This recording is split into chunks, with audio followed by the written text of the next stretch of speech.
যুদ্ধের মাঝেও কি ইরান পারমাণবিক কার্যক্রম অব্যাহত রেখেছে? 200 কেজি ইউরেনিয়াম দিয়ে ইরান আসলে কি করছে? ইরান কি সত্যি পারমাণবিক অস্ত্র তৈরির দ্বারপ্রান্তে? বিশেষ একটি পারমাণবিক কেন্দ্রে 60%-এরও বেশি সমৃদ্ধ ইউরেনিয়ামগুলোকে মজুত করে রেখেছে ইরান, এমন দাবি জাতিসংঘের পরমাণু সংস্থা IAEA এর। তাহলে কি যুক্তরাষ্ট্র ইসরায়েলের হামলাতেও অক্ষত রয়েছে ইরানের পারমাণবিক কেন্দ্রগুলো? যদিও ইরানে বিশেষ বাহিনী পাঠিয়ে দেশটির সমৃদ্ধ ইউরেনিয়ামগুলোকে নিজেদের আয়ত্তে নেওয়ার ষড়যন্ত্র করছে যুক্তরাষ্ট্র ইসরায়েল, এমন তথ্যই জানিয়েছে আন্তর্জাতিক সংবাদ মাধ্যমগুলো। কিন্তু প্রশ্ন হলো, এত বিপুল পরিমাণ সমৃদ্ধ ইউরেনিয়াম দিয়ে কি পারমাণবিক অস্ত্র তৈরি করতে পারবে ইরান?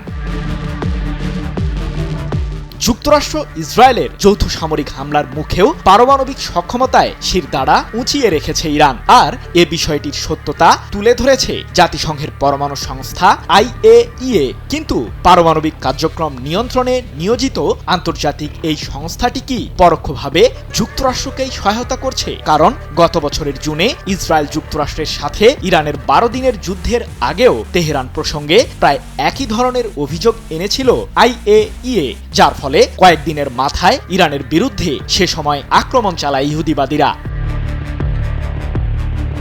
ইরানের বিরুদ্ধে যুক্তরাষ্ট্র ইসরায়েলের চলমান যুদ্ধের মধ্যেই জাতিসংঘের পরমাণু সংস্থাটির প্রধান রাফায়েল গ্রসির অভিযোগ, ইরানের ইস্পাহান পারমাণবিক কেন্দ্রে এখনও অক্ষতই আছে 200 কেজি ইউরেনিয়াম, যা 60%-এরও বেশি সমৃদ্ধ। দেশটি চাইলে ইউরেনিয়ামগুলোকে পারমাণবিক অস্ত্র তৈরির সমতুল্য করে গড়ে তুলতে পারবে। 9 মার্চ এক প্রতিবেদনে বিষয়টি নিশ্চিত করেছে ব্রিটিশ বার্তা সংস্থা রয়টার্স। অথচ গত বছরের জুনের যুদ্ধের সময় নাতানস ও ফোর্দো পারমাণবিক কেন্দ্রের পাশাপাশি ইরানের ইস্পাহান পারমাণবিক কেন্দ্রটিতেও বোমা হামলা চালিয়েছিল ইহুদিবাদীরা। সে সময় মার্কিন প্রেসিডেন্ট ট্রাম্প দাবি করেছিলেন পুরোপুরি ধ্বংস হয়েছে ইরানের পারমাণবিক কার্যক্রম। তবে IAEA এর ধারণা, ইস্পাহান পারমাণবিক কেন্দ্রের টানেল কমপ্লেক্সের খুব একটা ক্ষতি করতে পারেনি যুক্তরাষ্ট্র ইসরায়েল। বিশ্লেষকদের দাবি, ইরানের পারমাণবিক কার্যক্রম সামরিক হামলা চালিয়ে ধ্বংস করতে পারবে না যুক্তরাষ্ট্র ইসরায়েল, কারণ ইরানের এই কেন্দ্রগুলো মাটির গভীরের এমন একটি স্তরে আছে যেখানে ইহুদিবাদীরা বোমা হামলা চালিয়েও সফল হতে পারবে না। তাহলে এখন কি করবে যুক্তরাষ্ট্র ইসরায়েল? কি বুঝলেন ভাই? অনলি যেটাই চাই।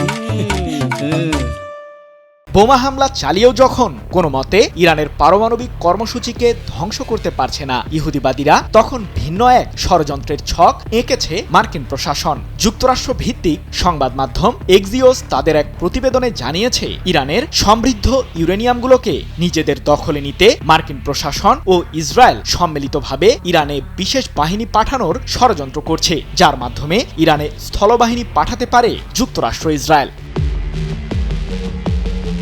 তবে ইরানের বিরুদ্ধে স্থলবাহিনী পাঠিয়ে ইহুদিবাদীরা যে নিজেদের পায়ে নিজেরাই কুড়াল মারবে সে সম্পর্কে সম্প্রতি হুঁশিয়ারি দিয়েছেন ইরানের পররাষ্ট্রমন্ত্রী আব্বাস আরাকচি। এ প্রসঙ্গে তিনি বলেছেন, যুক্তরাষ্ট্রের স্থলবাহিনীর জন্য আমরা অপেক্ষায় আছি।